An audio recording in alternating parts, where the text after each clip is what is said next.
Hello, it's me again. I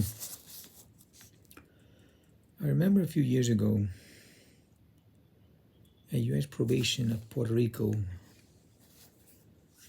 in the federal probation. I remember a co-worker there, very nice girl.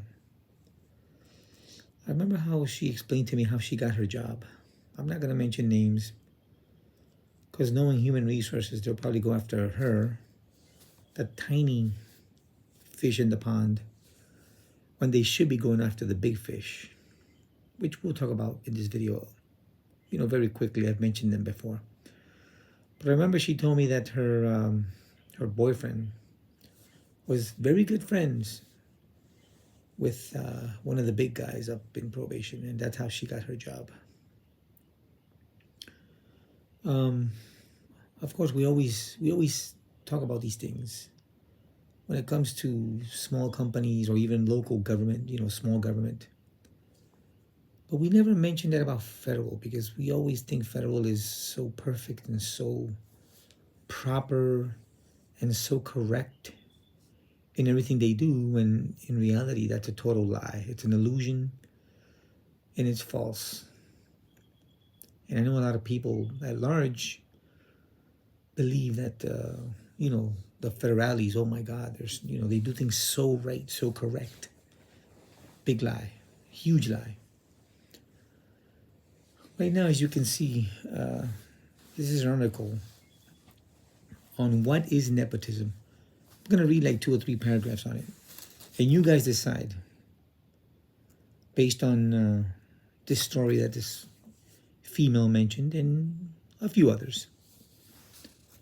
It mentions here, nepotism is the act of hiring friends or family to work within your organization. This can take place in many forms in different workplaces. Nepotism covers any personal relation an individual with power or influence of a company might have, including family relationships, such as a parent-child relationship, friendships, and romantic relationships, and intimate relationships. If someone refers to a candidate to work at an organization who is not fully qualified for the role, yet they get offered the position due to a personal relationship with staff, this serves as an example of nepotism. Nepotism can also exist within an organization as promotions and raises. So even promotions and raises. Sometimes someone in power or influence at a company can be favoring individuals due to personal relationships and ensure that they are gifted special promotions and raises. That'll be a good points to recall when it comes to promotions and special promotions and raises. While it may seem as though the individuals are utilizing their network to advance their careers, it is unfair to other employees within the organization who do not benefit from this privilege. Knowing signs and being aware can help you stay within compliance, keep your organization out of legal trouble, and maintain political peace within your business. I'm not going to read how it may cause problems. I mean, that should be a given. But the point here is, once again, for decades, nepotism has been viewed as a huge negative in any company. I don't know if it's even illegal, to be honest. I haven't read the whole article. I don't know if it's, maybe in some states it might be illegal, in others maybe just frowned upon. The point is, once again, when this female mentioned that to me, it just seemed a bit awkward because, I always thought, especially here in Puerto Rico, where local government is always criticized, the government of Puerto Rico, for such nepotism, which does exist, but it also exists at a federal level. Now, remember, like I mentioned, I don't want to mention the girl's name because, again, HR is very inconsistent with their norms. So I don't want her to be a target. But I do, and I do remember her supervisor's name, or the guy that got her the job. I mentioned him before among the big three. The point here is that again, it's just amazing in my investigations how much I keep finding. In my recollection, how much I keep finding when it comes to how improper or toxic a workplace can become. And the thing is, I even remember another case actually. This is a probation officer. She, and again, no hatred, these are just facts. She's the only probation officer that's part time. I found out by HR, Evelyn, that it was a judge that put her there. I'm not going to mention the judge, even though I think I've mentioned him in the past. But I know the judge. He's not there anymore. But it was something he was behind. I remember many years ago there was another female that wanted also part time, but she was denied.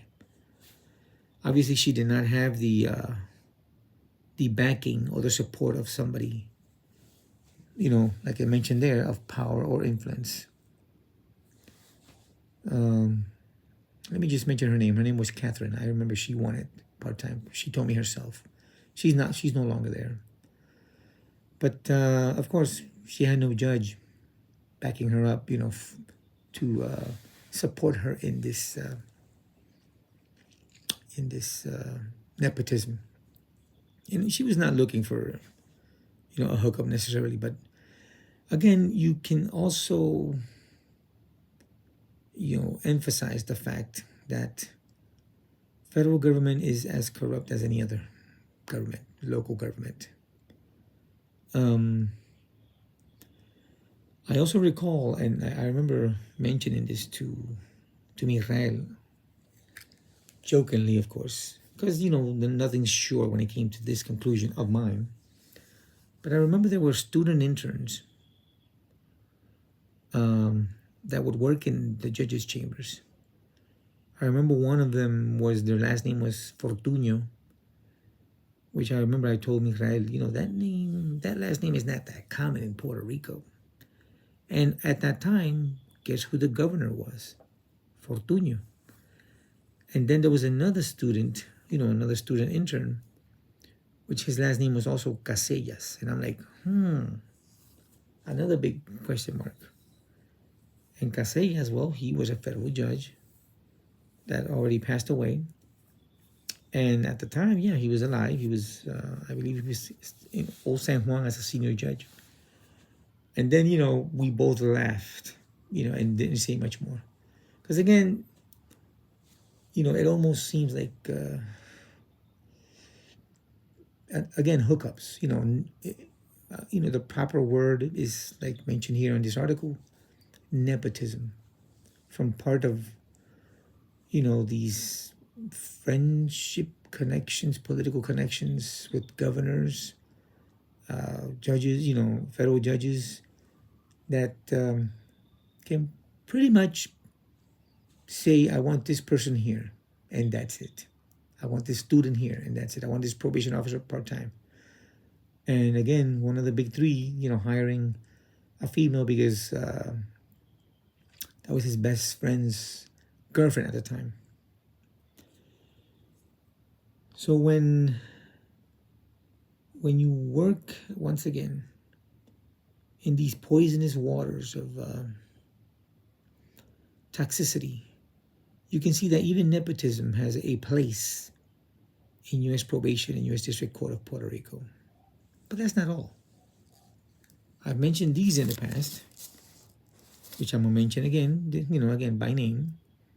This can also apply to Judge Anton Giorgi and Aida Delgado. Everybody at U.S. District Court for years have mentioned that, again, gossip that flies like wildfire. They always mention, that Antonio and Delgado were partners, and I don't mean tennis partners, relationship wise. I mean, I can't confirm, I did not see them in bed or something like that, or whatever, or kissing. But this is the gossip that everybody in U.S. District Court and in probation, everybody talked about. And I think there's even nepotism here as well.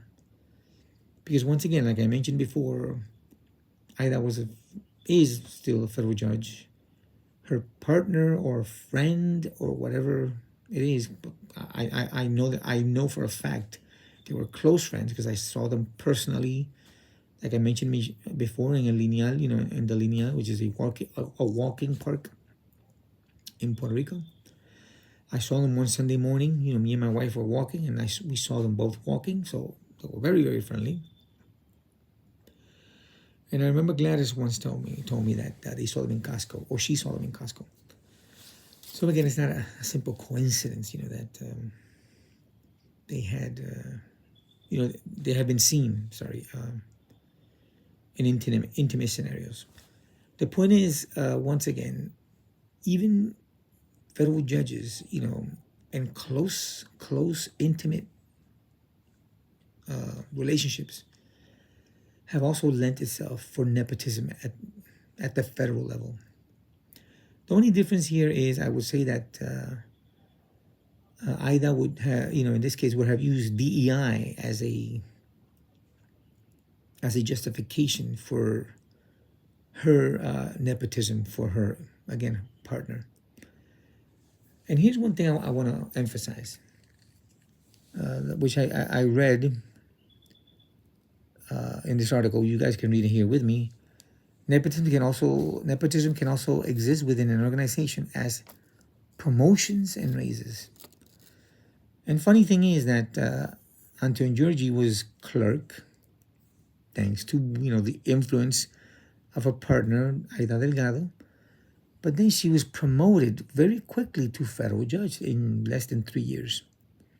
When you compare to other people like magistrates that had to actually earn it, and it took them 10 years. But again, these words mean something. These words mean something. I mean, I've always said, I don't understand why we ignore reality. And I know these people are attorneys, and they most likely looked for every, they've exhausted every expert on the interpretation of law to not get in trouble. But still, if that's not nepotism, what is? Even under the guise of DEI, it's still nepotism. And it's really horrendous, especially considering it's somebody intimate to you. If it had been a stranger or somebody else, like in the case of Encarnacion, being dark-skinned, DEI, okay, it's more acceptable. I still don't believe in DEI. I think the best candidate should be the one hired, not the color or sex toys. But again, if it had been somebody else independent, okay, it's more digestible.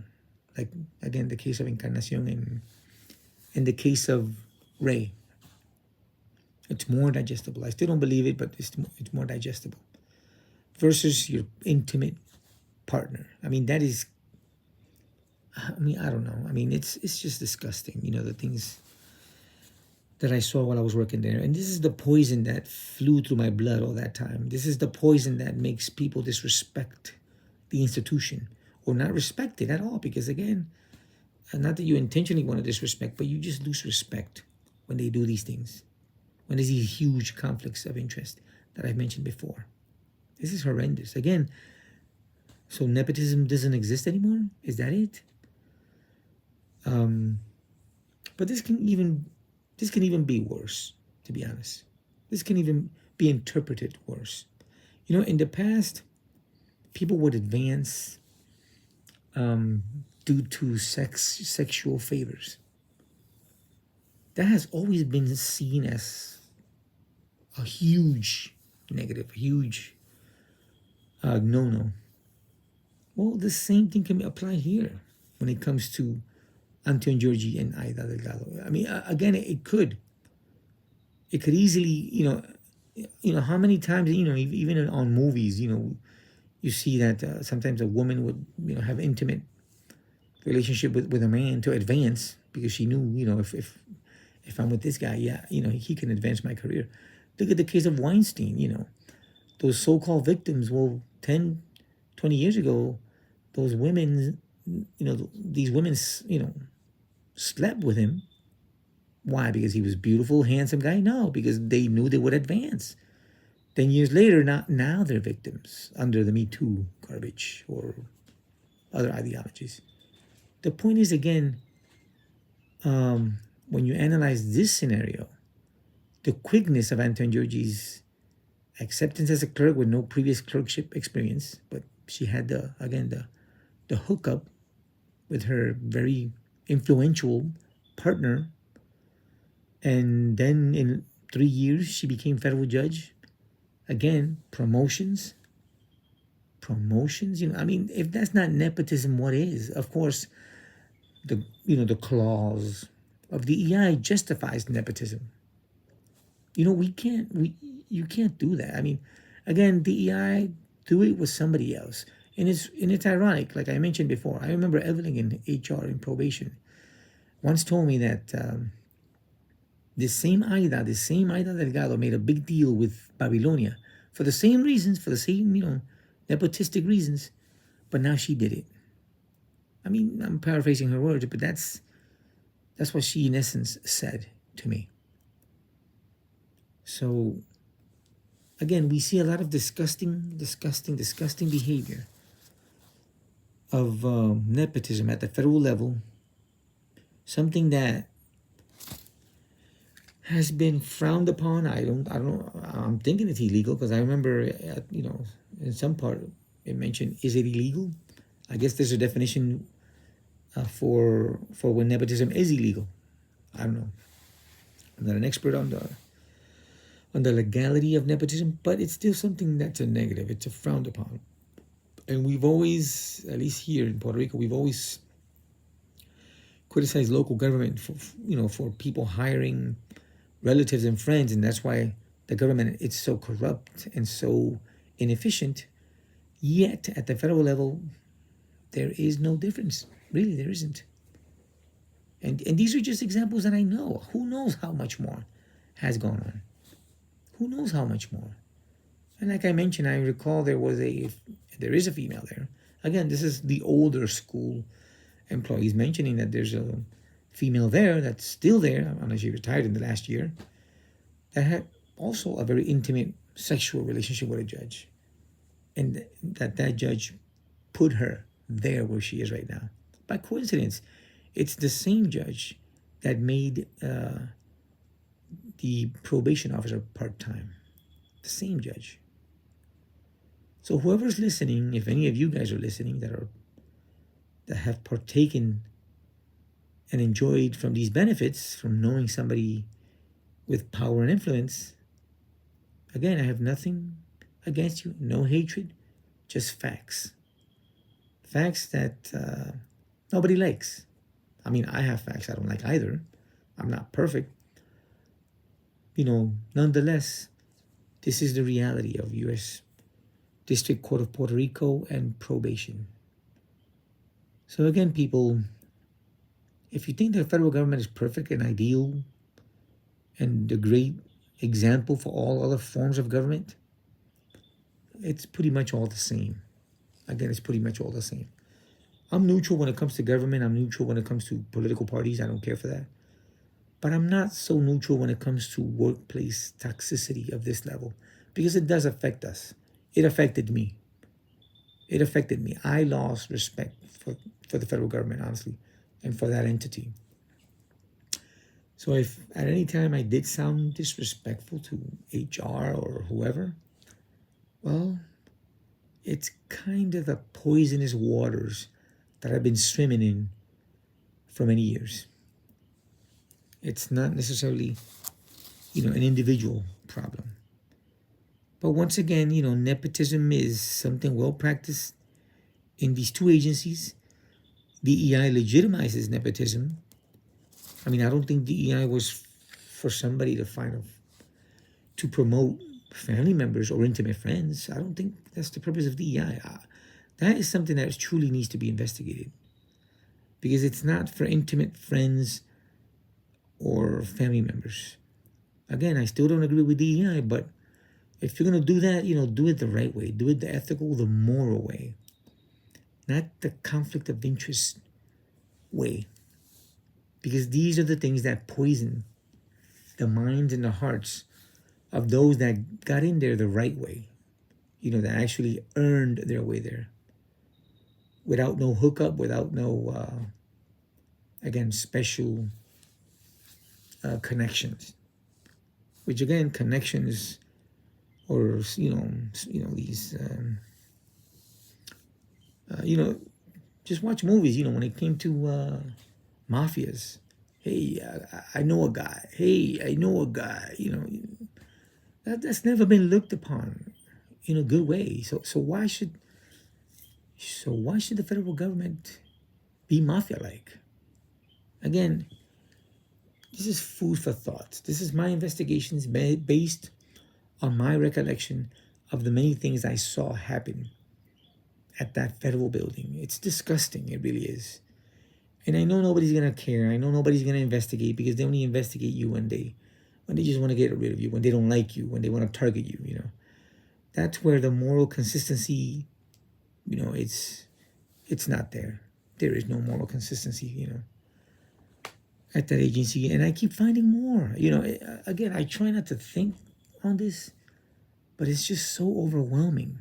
And again, no federal employees or previous federal employees should be watching this, because I put it on my disclaimer. But if you are listening, you know. I may even offend you with facts, not intentionally, but facts have no friends. Truth has no friends. And this is a sad reality of U.S. District Court and Probation of Puerto Rico. Again, nepotism and people that advance based on even sexual relationships, that's, I don't know. It's a disgusting world. Well, till next time.